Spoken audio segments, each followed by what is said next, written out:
Okay. I was in Interpol already. So, pina-Interpol ka nila. Yeah, pina-Interpol nila ako. Okay. No? Yeah, it's tagged, no? Tinag ka. Oo. Yeah, and then so it's only information, not to know where my whereabouts, no. Okay. So I was like, my God, so they would know where I'm going, so they could even access where I stayed, any hotels.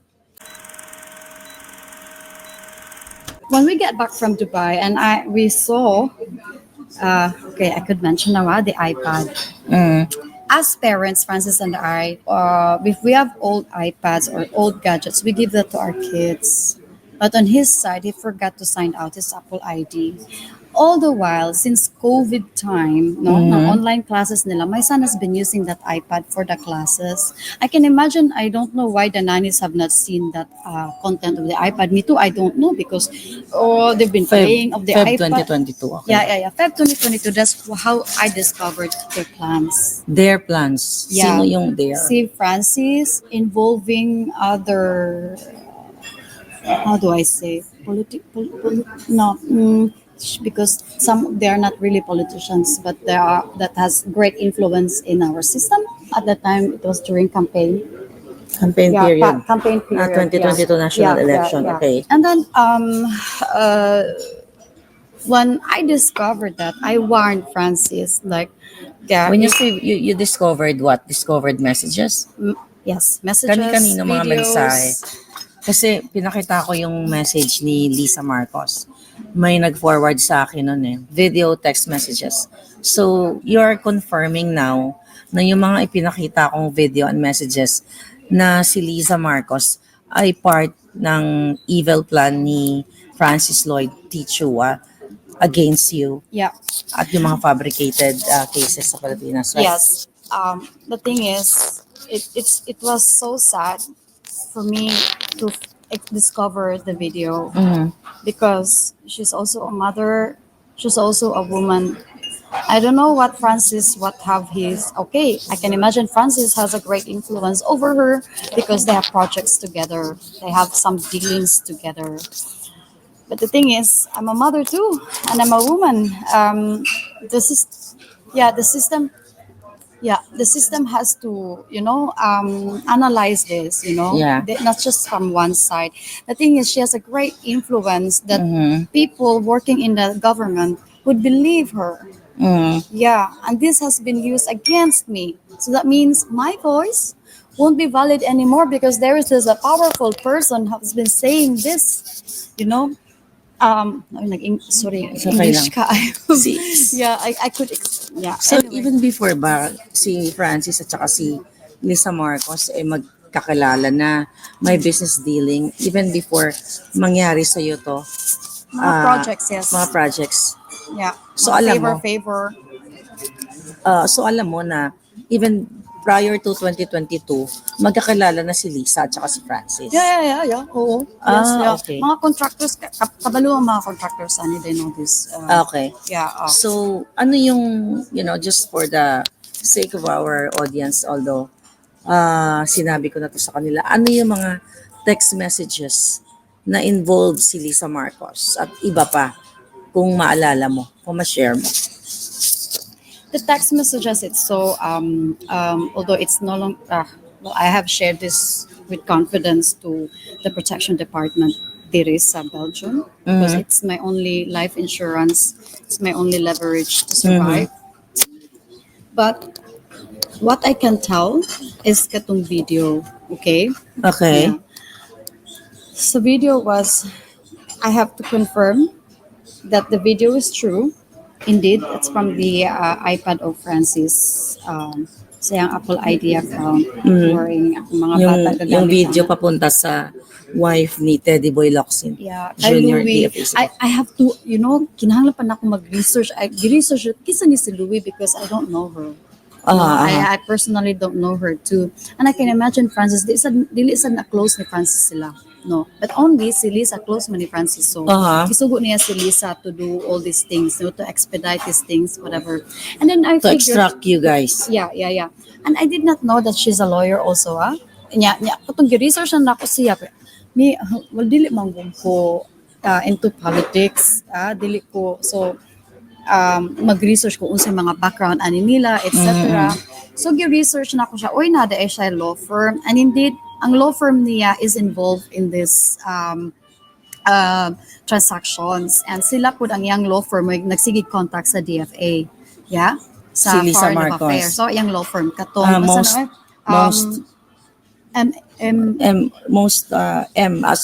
yeah. M and Associates, I think. Yeah, M and Associates. Yeah, M and Associates. Yeah, when I look it up, sabi ko, uy, si Lisa, iya dahil ng law firm, pero ang iyang mga tao, syempre na siya mga staff, no?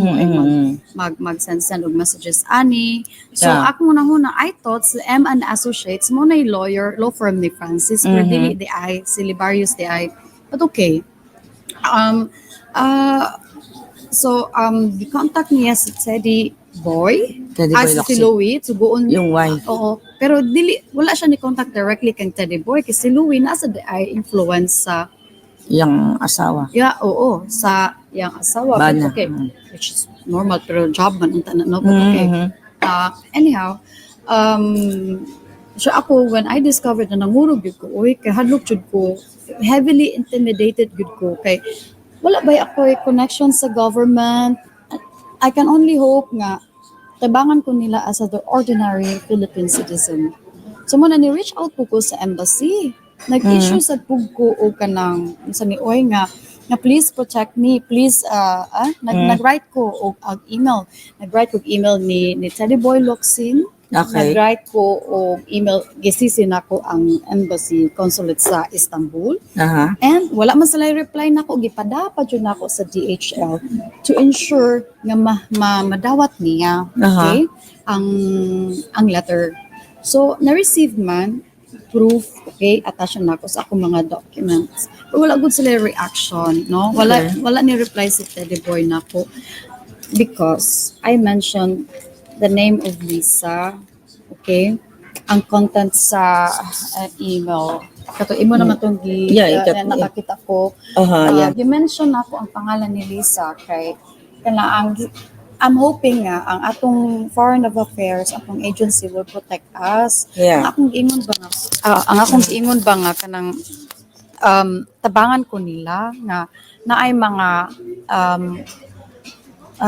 mga discrepancies and mga not normal activities or procedures, no? They're not following the normal procedures.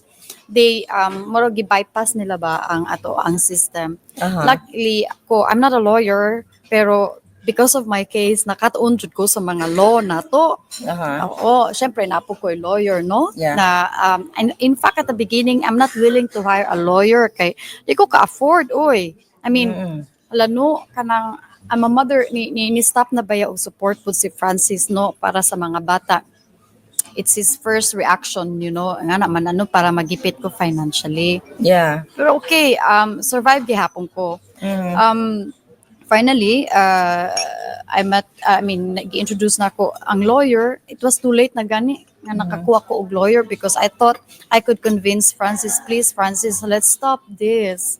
I mean, unsa may ato ang mawin ani ang mga bata mas stress lang, you know? Yeah. So, kanang wala man gud siya mamati, patuloy paghapon ihang kuan. So din makita pud nako ngadto nga ga-connect na sila og mga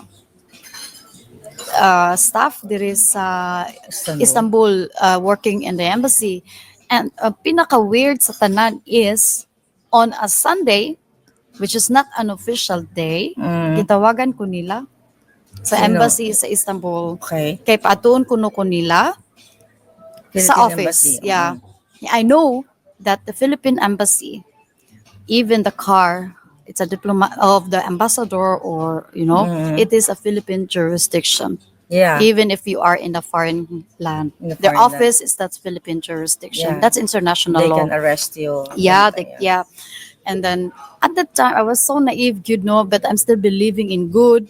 Nga ako ma-convince si Francis. Syempre ako, we have to hide, we have to run. Kaya dili man siya mamati na ako. Kung iya lang ko gi-inform, Sheena, we are coming to Istanbul.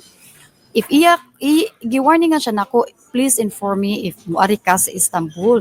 If he said yes, and he informed me, magpakita jud ko niya, like magstorya gud me.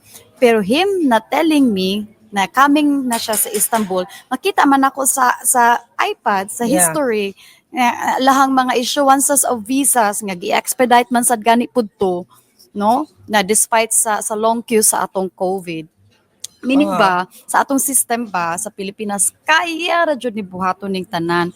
Okay, we are not naive, no? Nga this exists in anywhere in the world, you know? But it is still something when you actually witness it and you experience it yourself, iba pa rin talaga ka imuhang ma-feel.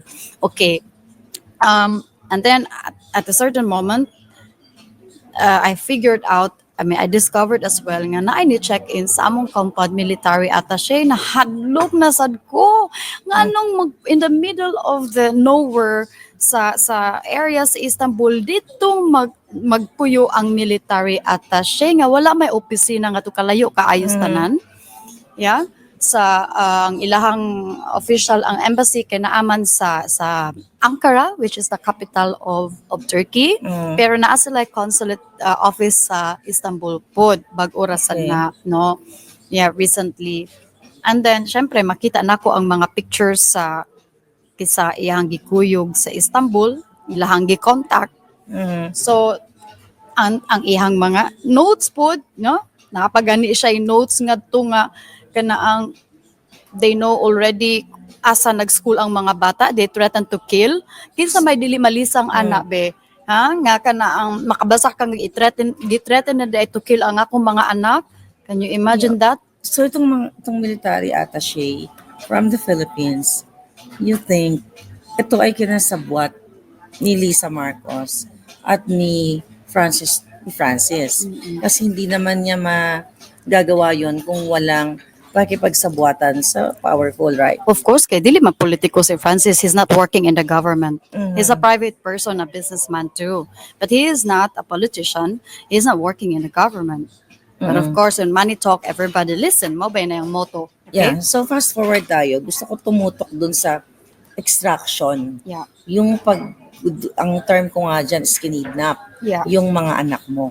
So, pakikwento mo sa ating mga kababayan yung timeline ng extraction o pag-kidnap, pagdukot ng mga anak mo gamit yung mga fabricated crimes and documents na ginawa sa Pilipinas. Yeah. So, after I sent a letter to Teddy Boy, I think Teddy Boy looks in discusses to Lisa, no? Wa man siya na-reply na ko. That's why this military comes in. Kaya I can just imagine the instruction goes, fix this, fix this. Yeah, Kaya kanang after ko magsendang email, kasi Magsending, nalaman na nila na I know. Yeah. No, that I have the concrete evidence on that they are involved. Uh-huh. No? So I can imagine the instruction, fix this, okay? Yes. But I don't know how they will fix it. But for me, I believe ang parents niya sige man ako Ginoo because I have a very good faith, no, nga kanang I hope nga ma-change. I'm a Catholic pero kanang not a strict Catholic, but I believe in faith. I Sure. believe in good. I remember June, that's my birth month, June 2022. 2022. Okay. Nato sila Istanbul, in the name of good faith, in the name of peace, ingana. Okay, for me, exhausted na jud kaayo ko ato nga time. Na I've wasted also money not to pay lawyers, you know, and kanaang akong mga anak have to survive kay unsa na lang among day-to-day, right? At the time, wala pa ni kick-off ang business abroad. Kaya Yeah. mao naman to akong plano moving forward. Kaya wala na ba yaga support si Francis, no? Pero sige lang, okay. Laban paghihapon, no? Karon niabot sila June, mag-draft kunuhay mi og agreement ni Francis, yes? Okay. Yeah, and then I remember we even checked in Sofitel, no, with the kids. Okay? Agreement. Kanang as parents, you know. Okay. Murag parental agreement ba nga na nga i-stop na ang mga kaso-kaso, etc. Okay. etc. Okay. But not knowing, they have already big plans. Now, what happened is that we agreed in a way, nag-draft na ko, I wrote it even, no, handwriting. Ang iyang lawyer, naghuwat na kunuhay sa embassy. Nag-agree me the next day, that's 21 of June, I think that's June, Monday, yeah? Yeah. 21 of June or 20, that's Monday. Yeah, Monday nga among meeting sa embassy would be sa consulate is 1:30 in the afternoon. Okay. When we woke up in the morning, luckily akong mga anak slept with me in one room, right? All of them, the three of them. Karon, when I woke up 9 a.m., I received a message from From? my caretaker sa balay, no? And saying the letter is about warrant of arrest. Okay. Na-shock jud ko kung nganong na ako'y warrant of arrest. It was about the fabricated crime. All the while from April, May, I think they did that after election na when they After won. election. And then maybe nag-antedate pa siguro na sila, no, para lang ma-complete ang story. Nag-fabricate sila nga nag-hire kuno ko og 4 people, no. Okay. It is a large scale because it's more than 3 people, okay? So Yeah. it's a large scale illegal recruitment. Kaya nga no, according to their story, nag-hire daw ko with this 4 people 2017. I promised them a job, but in fact, I do not have the license to hire them. Number one, in fact, it's not my business. Now, and that I took down 20,000 each of them. And these 4, kunwari, they filed a complaint in 2022. Yeah, April, 20,000 pesos. They filed a complaint in So, pinalabas nila, nag-collect ka ng money 20,000 pesos each of them. sa 4 na Down payment. nirecruit Yes, mo. yeah, kunwari. Kunwari. But you don't know these people at all. Not at all. So what I did, no, when I learned that, this is, of course, clearly it's fabricated. So abort the mission, abort the agreement. I really said there's no agreement. There it's impossible na magkita mi sa embassy mag-sign ko. So what's they're planning is I would agree to go to embassy. Para. If I did not receive that file paper sent by my caretaker before, then wala na. I-arrest ka nila. Di-arrest na ko nila. Ay na-deport ako sa Pilipinas. Oo. Yes, because Philippine Embassy or Consulate Office is a Philippine jurisdiction. No matter what, walay mabuhat ang country where you reside or you live. So anyhow, so wala na gud giprangkahan ako immediately. Si Francis, yang parents po naman ngadto. Kuy ba niya yang parents kay mo may maggamit-gamit ako Ginoo. Yeah. Ginoo siya na. Yeah, Ginoo siya na kanya okay, kitiguang na ba sila mo believe jud ko nila no. Yeah, so kanang I can imagine they are also threatened maybe. Yeah. But so wala na nahitabo. Wala po ni ato sa embassy. I immediately called my friends, please save my 3 children because my eldest son went shopping with the parents of Francis man. No, so ang tulo ka bata naman nako, so I called immediately my friends to keep safe my children. Kay ako gusto nako prangkahan jud nako sila, and I held it in the lobby sa Sofitel kay gusto ko in public kay something might happen to me, at least there are cameras. Yes. Yeah. So giprangkahan ako sila, and they were so stressed. Francis was so stressed because I figured it out. So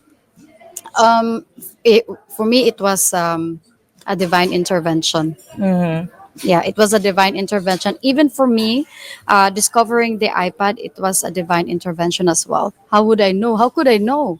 How could we know, my kids, that the Apple ID was not signed out all the while for years? So okay, dito na start naloka si Francis kay nganong I know every single detail kay ako man siyang sendan og message filler ba like this and that, pero dili wala ko nitukan at the beginning first because I want him to stop. But anyway, actually he nagduda na siya because because at the end of February he cut it. He changed the password. Yeah. So from then on, we could not see na the rest. So hindi natuloy yung agreement. Then nalaman mo na may warrant of arrest ka. So, kailan, anong date, yung inabduct na nila yung mga bata, ano yung Yeah. strategy na ginawa nila para Yes. makuha yung mga bata, First, dalawang bata. syempre, may warrant of arrest ako, di ba? Mm-mm. We had every summer we go to other countries with my kids, mag holidays mi ba, bakasyon. So July we had a trip to Cyprus. Yeah. Okay. July Sa 2022. July 2022, Northern Cyprus, that's a Turkish Republic of Turkey, the northern part of Cyprus. Okay. They stopped me. The police stopped me. Okay. Yeah, says so Sa why? immigration? Sa immigration. Okay. We're heading. Kasama mo yung mga bata? Yeah, together Okay. with my kids. Okay. Because they want me to sign a paper, and I said to them, I will never sign a paper that I never understood what I'm signing for. Yeah. So I translated the paper, and it's about Interpol. Okay. I was in Interpol already. So, pina-Interpol ka nila? Yeah, pina-Interpol nila ako. Okay. No? Yeah, it's tagged. No? Tinag ka? Yeah, and then so it's only information, not to know where my whereabouts. No.